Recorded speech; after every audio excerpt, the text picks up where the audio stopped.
Hello everyone, welcome to mathematics with Pournima. तर mathematics का शिकायचं, कशासाठी शिकायचं, मॅथमॅटिक्स शिकल्यानंतर आपल्या आयुष्यात काय चेंज होणार आहे. तर मॅथमॅटिक्स म्हणजे कॅल्क्युलेशन्स आहेत का, ॲडिशन, सबट्रॅक्शन, मल्टिप्लिकेशन, डिव्हिजन, हे म्हणजेच मॅथमॅटिक्स आहे का. खूप जणांना असंच वाटतं की हे म्हणजेच मॅथमॅटिक्स आहे.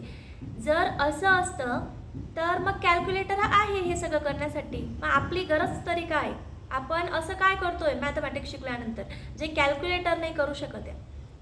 तर mathematics is not only about the calculations, it's about the imagination, and imagination is more important than knowledge. तर बघा, आपण लहानपणापासून 1 2 3 4 वगैरे शिकत आलो आहे. तर माझा प्रश्न आहे की शो मी 4, तुम्ही मला 4 दाखवू शकता का. तर कोणीतरी सांगेल यस मॅडम, आणि इथे ड्रॉ करेल 4, बरोबर, दिस इज दी 4 असं सांगेल.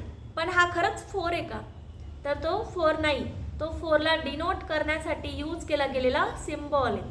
मग कोणीतरी म्हणेल दिस इज दी 4, मग हा 4 आहे का, पण नाही, हे तर फिंगर्स आहेत ना, 1 2 3 4 जे आपण काउंटिंग करण्यासाठी यूज करतोय, 1 2 3 4. मग असं कोणी आहे का की जे कुठून तरी असा 4 आणेल आणि दाखवेल की मॅडम हा घ्या, दिस इज दी 4. तर असं कधीही होणार नाही, कारण की आपण जे शिकत आलेलो आहे नंबर्स लहानपणापासून, ते सगळे सिम्बॉल्स आहे नंबर्सला डिनोट करण्यासाठी वापरले गेले. आता आपल्या आयुष्यातले जे प्रॉब्लेम्स होते, जसं की काउंटिंग वगैरे करताना येणारे प्रॉब्लेम्स होते, तर ते सोपे करण्यासाठी आपल्या मॅथमॅटिशियन्सने नंबर सिस्टीम डेव्हलप केली. आणि नंबर सिस्टीम्समधले जे नंबर्स आहेत ते सगळे आपले इमॅजिनेशन आहेत. ती सगळी नंबर सिस्टीमच इमॅजिनरी आहे. तर mathematics is not only about the calculations, it's about the imagination.